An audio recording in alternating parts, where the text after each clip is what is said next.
नहीं बोलेगा। कोई गलती हुई है तो वो कहेगा जी गलती होगी, मैंने बीड़ी पी ली या कोई देव पूज लिया या कोई अन्य गलती होगी, तो उसका समाधान दिया दाता ने कि आपका कनेक्शन कट गया, इसको पुनः सुचारू करवाइए, शुद्धिकरण मंत्र की करा ले और फिर से शुरू हो जा, आगे गलती ना करना।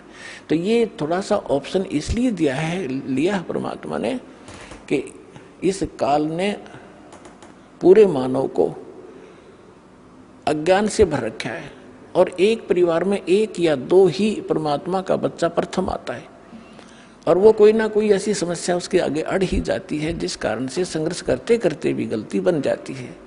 तो फिर उसके लिए बताया जाता दोबारा उपदेश ले और आगे भगवान को याद करके और मर्यादाएं खंड नहीं करना, नहीं तो भक्ति नहीं चलेगी। तो एक दो बार आपको ये ऑप्शन दिया गया है और आप इसको फिर दोबारा ले लीजिए मंत्र, आप फिर स्टार्ट हो जाएंगे। जैसे किसी का मंत्र खंड हो जाता है, दूर देश में बैठा है और उसका पर जहाँ फोन आता है, प्रार्थना होती है, तो उसका मंत्र खंड भी होता है, तो भक्ति बंद नहीं करनी चाहिए उसने, क्योंकि उसने नोइंगली नहीं कर रखी। तो फिर उसका जो डिपॉजिट होगी भक्ति वो सुचारू कर दी जाएगी, वो उस ओरिजिनल अकाउंट में आपकी आ जाएगी। जैसे बैंक में कई बार पैसे डाल दिए जाते हैं, कोई नंबर अकाउंट का गलत हो जाता है, बाकी एड्रेस सही है, तो फिर जाकर उसको शुद्ध करा लिया जाता है और मूल अकाउंट में आ जाता है फिर वो।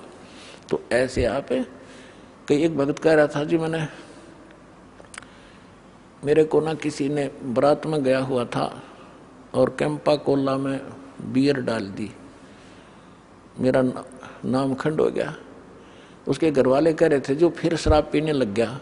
फिर वो आया, जब उससे पूछा भाई ऐसी गलती क्यों करी, कहने लगा जी मेरे साथ ऐसे ऐसे धोखा हो गया। फिर मैंने सोचा टूटता गया पी ले छक्के कोई बात हुई है मूर्ख आदमी। अब जैसे किसी के पैर पे गलती से कोई पत्थर गिर गया और उंगली का चोट लाएगी तो सारे टांग ने तोड़ ले फिरते, टूटता गई है थोड़ी सी, है बिना अकल की बात तुम्हारी।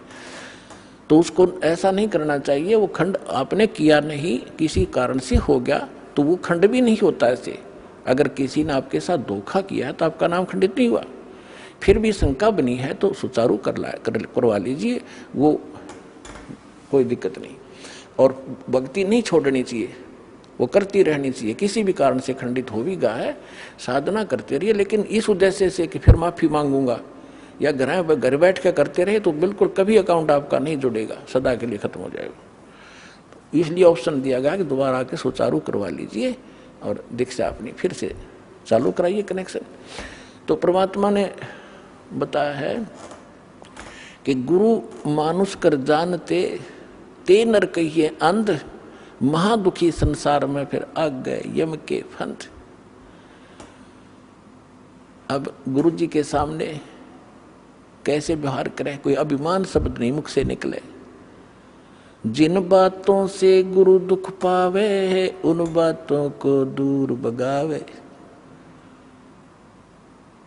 जिन बातों गुरु किन बातों से दुख पाओगा, आप कोई गलती कर रहे होगे या कोई मर्यादा भंग करते हो, हमारे अनुकूल नहीं चल रहे हो, तो गुरु जी दुखी होते हैं।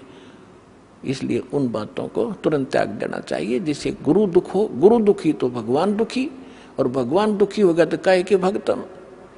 तो यहाँ कहते हैं गुरु मानुष कर जानते ते नर कहिए अंध, होवे दुखी संसार में फिर आगे काल के फंद।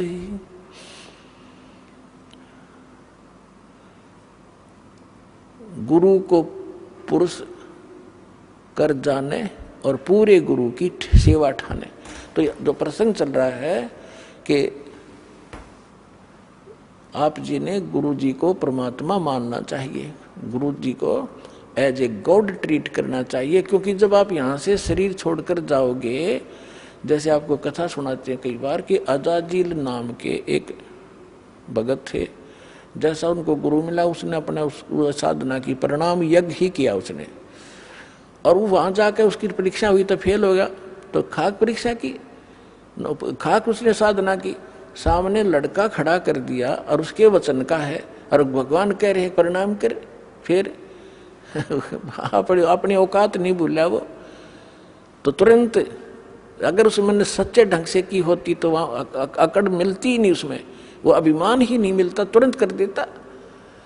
अपने बालक को, अपने बच्चे को हम कंधे बैठाते, अपने बेटा बेटी को सिर पर बैठा लेते, ऐसे कंधे बैठा कर उसके दोनों पैर पकड़ लेते, तो वहां क्या दिक्कत थी? उस मूर्ख को बिना ज्ञान के ऐसे मार खाता इंसान।